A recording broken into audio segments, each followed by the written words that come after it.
What's going on, y'all? It's your boy Wisco Madman coming at you with another episode of Wisco Investigates. So I've been wanting to check out other cases, get into other stuff similar to the Kylie Rodney case.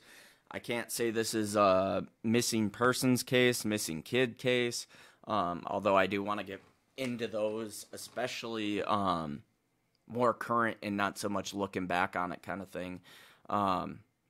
Because I'd love to be a part of the helping, possibly giving other perspectives and whatnot. But this one is going to be checking out Zav Girl. I've seen Bryan Kohberger talked about a lot. We're probably going to get into this a little out of order. The Wisco Investigates, when I jump into any new thing, is probably going to be out of order because I don't always know where to start, guys. And in this case, we're starting with Zav Girls. Bryan Kohberger visited Xana and Maddie at work. Xana commented on TikTok that night. So to me, there's really no better place to start than right here. So let's just go ahead and jump up in it. Hey guys, welcome to my channel. So, two new things have come out about the Idaho case and Bryan Kohberger. So the first thing is, we may have found a link to Bryan and the victims. A possible answer to how Bryan basically laid eyes on them and how he picked them to do what he did. I mean, I guess this could be one of two things. Either that is when he first laid eyes on them and that is how he first came in contact with them, or it was another way and then he went into the restaurant. But here, let me back up here. So let's read this article. This is a People magazine. We have two articles. So People was the first one, I think, to put out the article. Fox did it at 12:44. Let me see when People's was at 4:44, the day before. So People was a whole day before. But let's read Fox's first because they have like pictures and a little bit more stuff in the article, I feel like. Okay. So the title is Bryan Kohberger ate at Idaho restaurant where two victims worked. Report. Idaho murder suspect Bryan Kohberger ate at a local Moscow restaurant where two students he's accused of stabbing to death worked as waitresses, according to a new report. A former employee at Mad Greek told People magazine that Kohberger, 28, visited the restaurant at least twice and ordered vegan pizza before the November 13th quadruple homicide. It looks like he's finding a reason to go to the restaurant, and it's not the pizza. Former FBI profiler Mary Ellen O'Toole referring to Bryan Kohberger's visits to Mad Greek. Madison Mogan, 21, Xana Coronado, 20, both worked at the eatery on South Main Street in downtown Moscow. The staffer said that Kohberger stood out because he had checked to make sure his food had not come into contact with animal products. Although Mad Greek's menu features Kira's amazing vegan pizza with sauteed red and green peppers, onions, mushrooms, spinach, and tomatoes, the eatery specializes in lamb and beef dishes. Former FBI profiler Mary Ellen O'Toole said it is noteworthy that Kohberger would select a restaurant with a heavy meat focus, given his strict vegan diet. Bryan Kohberger was likely motivated by sexual arousal and hatred, experts. Okay, I guess it doesn't finish. But that's that's another article. Maybe we'll read that on a live sometime. Okay, so let's continue with this. His aunt told the New York Post that he wouldn't eat food from a pot or pan that had been used to prepare meat. It looks like he's finding a reason to go to the restaurant, and it's not the pizza, said O'Toole, who worked in the agency's esteemed behavioral analysis unit. So I want to go back quick to review what Zav was saying. The article said there his motivations were that Kohberger would select a restaurant with a heavy meat focus, given his strict vegan diet. Bryan Kohberger was likely motivated by sexual arousal and hatred, experts. Okay, so that's the part I was looking for. So motivated by sexual arousal, sexual desire, and hatred. Finish. But that's that's another article. Maybe we'll read that on a live sometime. Okay, so let's continue with this. His aunt told the New York Post that he wouldn't eat food from a pot or pan that had been used to prepare meat. It looks like he's finding a reason to go to the restaurant. So no hate on people that are vegans and stuff like that. I dated a girl that was along those lines, and I just want to say, I really don't understand the idea behind not eating meat and stuff like that. Like, oh, I don't want to hurt animals. I don't want to this. I don't want to that. And it's like, meanwhile, anybody who's not rich is probably eating from grocery places like Kroger or Walmart or Albertsons or whatever. Like, guys, mass farming affects animals. It just does. Like, so the higher than thou type bullshit, like, if you're going to try to make any decisions to better serve the earth or anything, you might want to do a little more research into what you're doing. But that also, I don't know.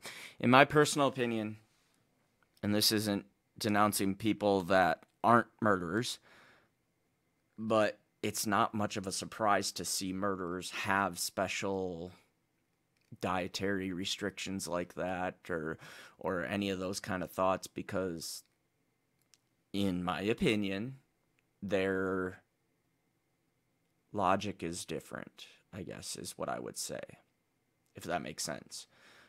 I'd be willing to bet you, like, looking back on that stuff, at least the more modern day murderers in the last 10, 20 years, having those kind of restrictions are probably kind of common in that particular mental disability, I would call it. And I'm not saying that mental disability excuses their actions. I'm just saying that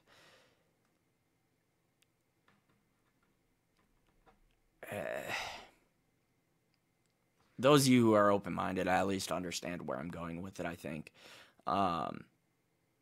You understand that, yeah, man, it comes off horrible to people who aren't psychotic, but basically what I'm saying, without filtering my words, because I was really trying to filter my words, which is why I'm kind of tripping over them. But what I'm saying is, I'm not surprised that psychopaths choose things like veganism, or choose things that just logically, to me, don't make any sense. So let's just keep going on this. And it's not the pizza, said O'Toole, who worked in the agency's esteemed behavioral analysis unit. Here's a picture of the restaurant. Here's what I will say. You grow your own food in your own garden, and you're not, like, supporting monocrop agriculture and stuff like that, then that's an entirely different story. That makes sense. That's logical type shit. But if you're supporting monocrop agriculture, you're defeating the purpose. It says interior views of the Mad Greek restaurant in downtown Moscow, Idaho, on Thursday, November 17th, 2022. Restaurant. Two of the victims of the Sunday's quadruple murder, 21-year-old Madison and 20-year-old Xana, were servers at the Mad Greek. It said Derek Shook for Fox Digital. It wasn't clear whether Kohberger interacted with either victim or dined in on the visits. The criminology PhD student is accused of ambushing and fatally stabbing Mogan, Xana, Kaylee, and Ethan in the early morning hours. So he's a criminology PhD student? Jesus, man. Yeah, y'all that have been following this case, I'm sorry. This is literally the first video. Like, I'm learning about this guy right now. I've seen shit here or there, but criminology PhD, that's nuts, man. So I suppose, like, fascinated by Criminal Minds and shit like that. Like, I was always fascinated by the show Criminal Minds, and, like, some of the thinking kind of fascinates me, and obviously I got into true crime, but to turn around and go from that fascination to actually doing it is, good God, crazy. Of November 13th at an off-campus rental home. A now-deleted Instagram account that appeared to belong to Kohberger followed Mogan, Coronado, and Gonzalez, people reported. O'Toole said she'd like to know whether he had followed the women before eating at the restaurant where two of them worked. Yeah, that'd be interesting to get the dates of when he went to the restaurant and when he started following them and messaging one of them.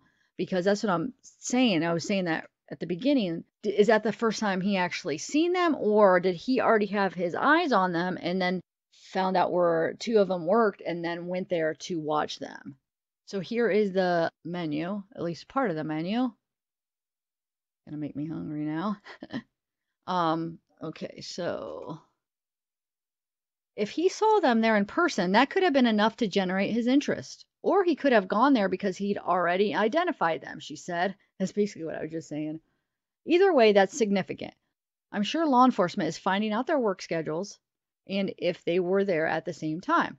Kohberger had repeatedly messaged one of the female victims on Instagram beginning in October. Okay, so when did he visit them at the restaurant? It didn't say yet, right? He slid into one of the girl's DMs several times, but she didn't respond, the source told People. Basically, it was just him saying, "Hey, how are you?" But he did it again and again. The report didn't identify which victim he messaged. Investigators are aware of Kohberger's. So some of the thoughts I have there is like sliding into these girls' DMs multiple times, like without response. Maybe some of it, we can go from the sexual desire to, I mean, obviously I'm forming theories early on here, so they're just shots in the dark kind of thing, but kind of a sexual desire to chase after these girls, and sexual frustrations probably what motivated it, like being the hatred, the wow. Visits to the restaurant and have interviewed employees and the owners of Mad Greek. They have also collected surveillance video from the restaurant and surrounding businesses. So here is a picture of the outside. This was taken Thursday, November 17th also. If all the staffer remembers is his order and nothing else, that's important, O'Toole said. It suggests he doesn't stand out like a monster and has the ability to fit in and be normal, which is what has allowed him to get along until this point and allowed him to go back to normal life after he committed the murders, she told Fox Digital News. The Washington State University graduate student is charged with 4 counts of first-degree murder and 1 count of... That something that sticks out to me, I guess.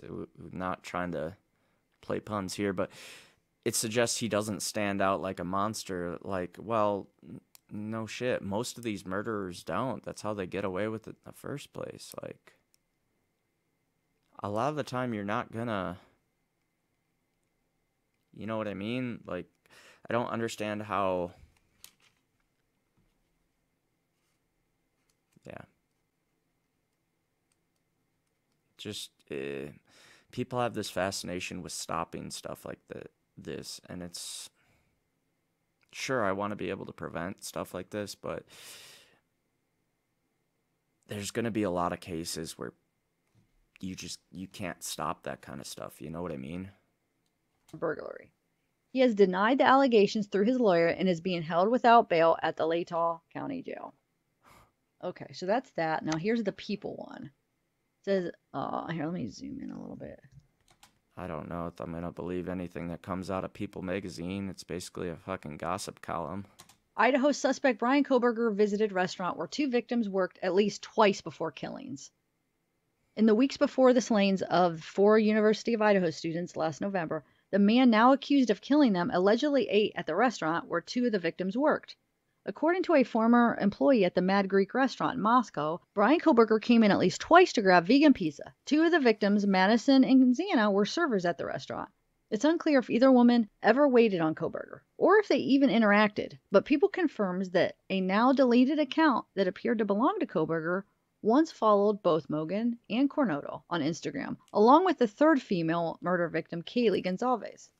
People has also confirmed, via an investigator familiar with the case, that law enforcement is aware of the restaurant visits and that investigators have interviewed employees and owners of the Mad Greek. They have also collected surveillance video from the restaurant and surrounding businesses. The former employees tell People that there was nothing suspicious about Kohberger's visits to the Mad.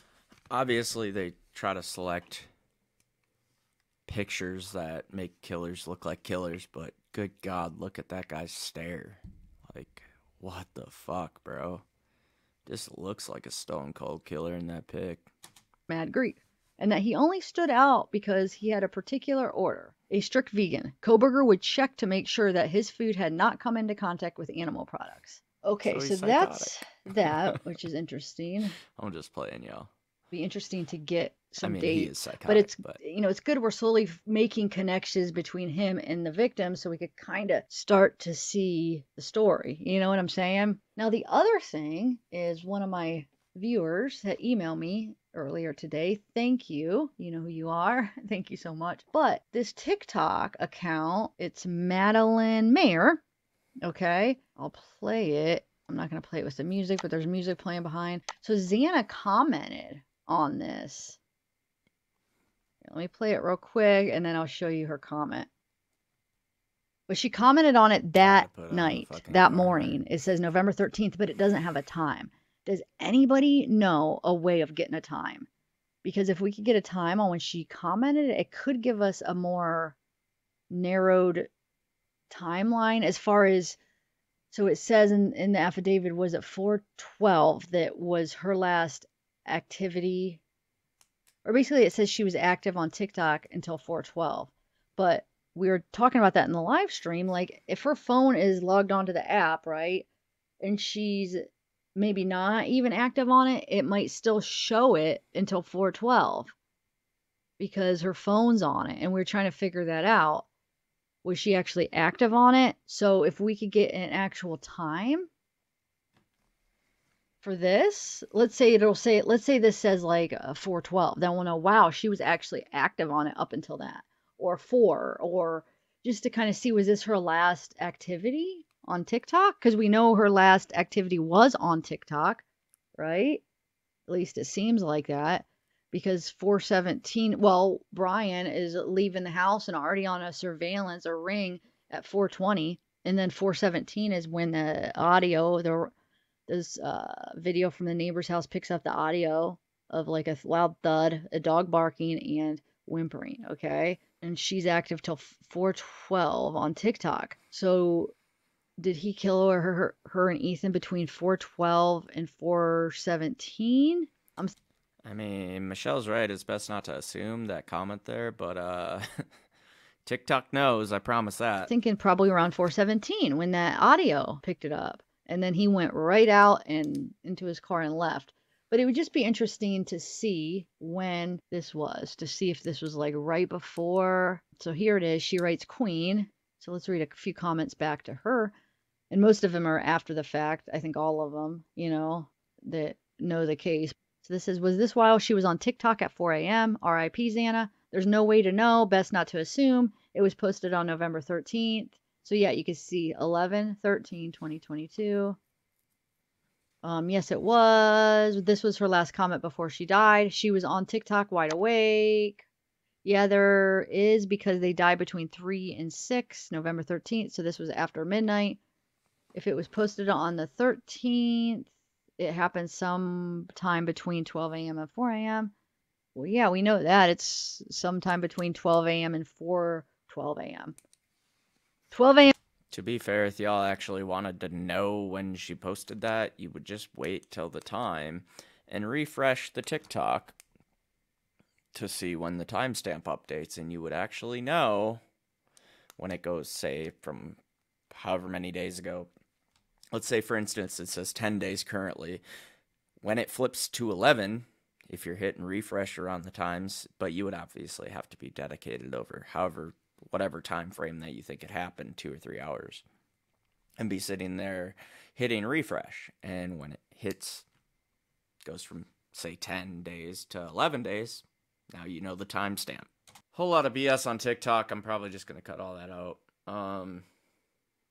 To be quite honest with you, there was nothing fruitful out of that, but the rest of the video, Zav's always got good stuff, so I'll probably be checking out more stuff from Bryan's Kohberger's murder case here, him and his quadruple homicide, I guess. That's basically what I learned. I kind of had an idea that it was 4 people got murdered. Don't exactly know everybody, other than the fact that it looked like people had the 4 people there in pictures, but just kind of looking at my notes here. Sorry for not looking at the camera, but yeah, what we got is he ate at that Moscow restaurant, the Mad Greek, where 2 victims had worked. Whether or not they waited on him, it didn't sound like we knew from those articles, but what it was, it Madison Mogan and Xana Kernody or Kernody, whatever. Sorry, I murder names sometimes, but Madison and Xana. And yeah, he's motivated by sexual desire, as are a lot of murderers and stuff like that. And hatred for the people he went after. It kind of sounds like chances are he probably was that awkward guy that was trying to message him and stuff like that, didn't get any friggin' response, and eventually led to fuck you, you hate, you know, like if I'm not gonna get anything out of you, then I'm gonna murder you. So, well, that's unfortunately the fucked up world we live in, because people can't deal with rejection. So the part that amazed me, though, was that he's a criminology PhD student. Like, that shit's crazy, bro. Like, how you study that shit and then become a murderer. Like, god damn, dude. But ambushed and stabbed the victims. I noted that as well. But yeah, that's what we got here, guys. Appreciate Zav for throwing this one together, and Zav, I'll probably be checking out more of your videos because you always have good information. So y'all like this video, go ahead and hit that like button down below. Make sure you follow me for future videos, because I'll be checking out more Bryan Kohberger, where we're gonna get more information on what actually happened, and, you know, really dig into kind of what causes all this. Do that true crime thing, you know. I like getting into it. This is a little bit different lane than the Kylie Rodney case, so I'm definitely gonna have to kind of find my footing and where I want to go with this. But yeah, man. So thank you guys for commenting, sharing, and subscribing, and you can check me out on all platforms, Wisco Madman. Appreciate y'all watching as always. Can't wait to see you on the next one. Peace.